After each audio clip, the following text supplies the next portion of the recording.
there is a mentality out there, it's sort of a mindset in our continent that somebody out there is going to foot the bill of our development. Have you ever looked at Africa's wealth and wondered, how can a continent so rich still be so poor?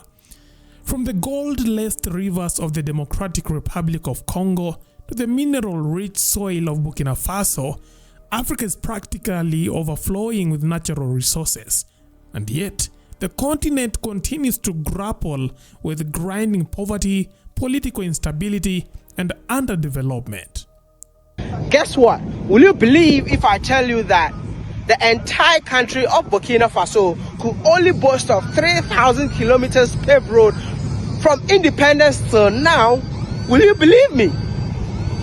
Will you believe me? I mean, a country called Botswana could boast of 3,000 kilometers when the British left them. It is a paradox that has long baffled economists and outraged citizens. It is a question many ask, but at the 2025 Africa CEO Forum, Rwandan President Paul Kagame didn't just ask, he answered. It is happening and it is going to happen. It's going to open the floodgate for economic activity on our continent. And I would say, watch this space. It is going to happen. Kagame cut through the usual narratives that blame former colonial powers like France, long accused by Burkina Faso's Ibrahim Traoré, or the United States, which many on the continent blame for interference. In a pointed rebuke, he said that Africa's biggest problem is not foreign interference, but it is leadership. Well, again, let me start from where my brother, President Ramaphosa, left off. One, we can pat each other's back and be happy that we are making progress, which is true. The continent is making progress. Where we are now is not where we were 30 years ago. But at the same time, we have to be brutally honest with ourselves. And we don't need to blame anybody else. We just need to do what we have to do. Though he didn't mention specific leaders, Kagame expressed frustration with what he described as a pattern of empty rhetoric. Some leaders talk too much and fail to implement what they agree on, he said, pointing to a lack of accountability and execution as major barriers to progress. Because I believe we can do better, we can do more, and we can do many things together, and that will take us very far. This kind of conversation and what has been said by all of us most of the time has been going on more or less forever.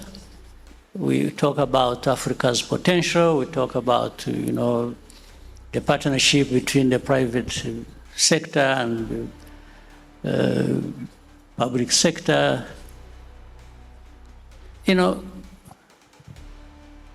As has been said, it's about resources, it's about money, it's about what we do in terms of investment.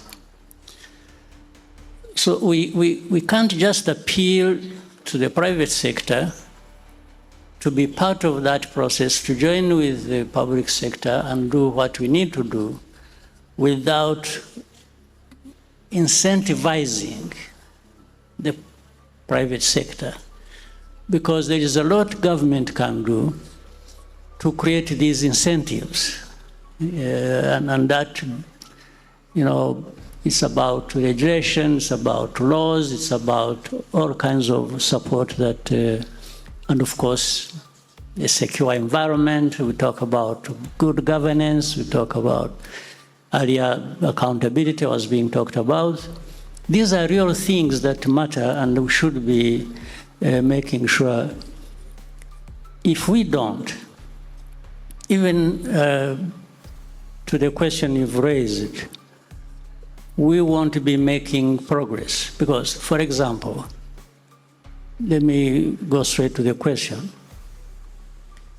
the cutting of budgets, cutting of aid, cutting of all kinds of things. And all of a sudden, we Africans, we wake up to this reality when it has been there so many times before, and we start scrambling.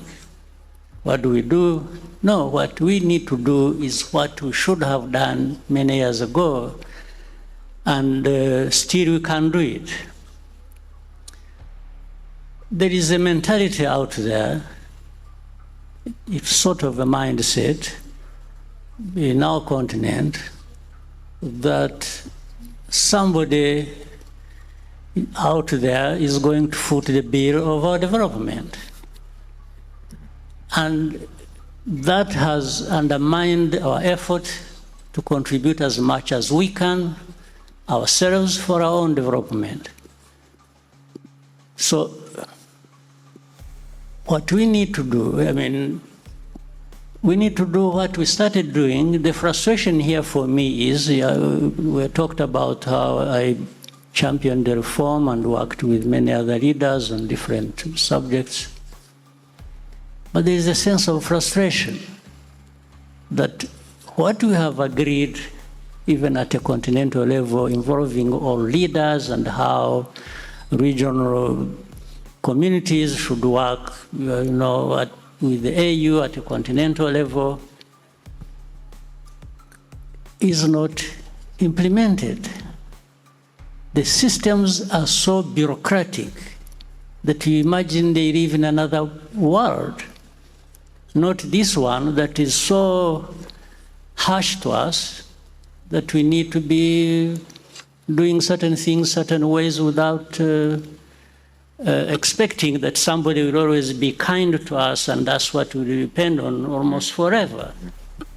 I'm saying this out of experience. I have lived in my country, and I see many other African countries go through that.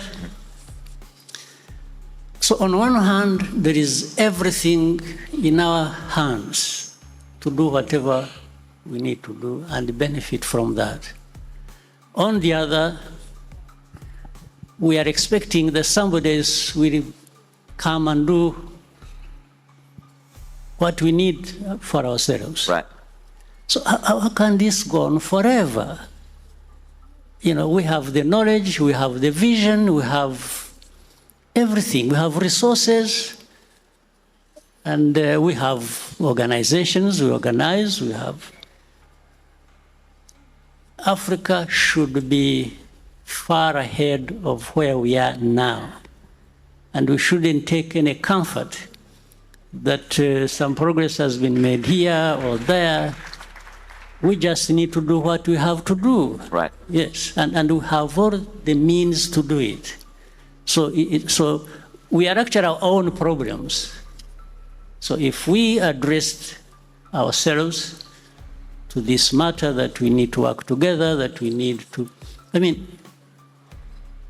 we export raw materials, all right? Right. And then import the finished product. Finished products.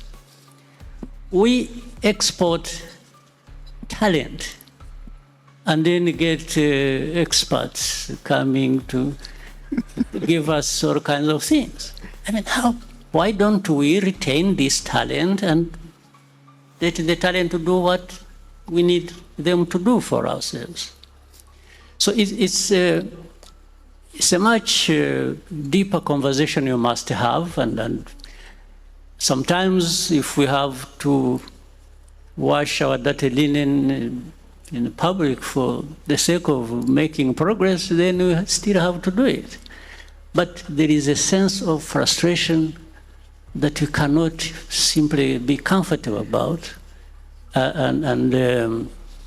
So again, what President Ramaphosa just said, for example, the efforts here and there about our situation when COVID struck. After that,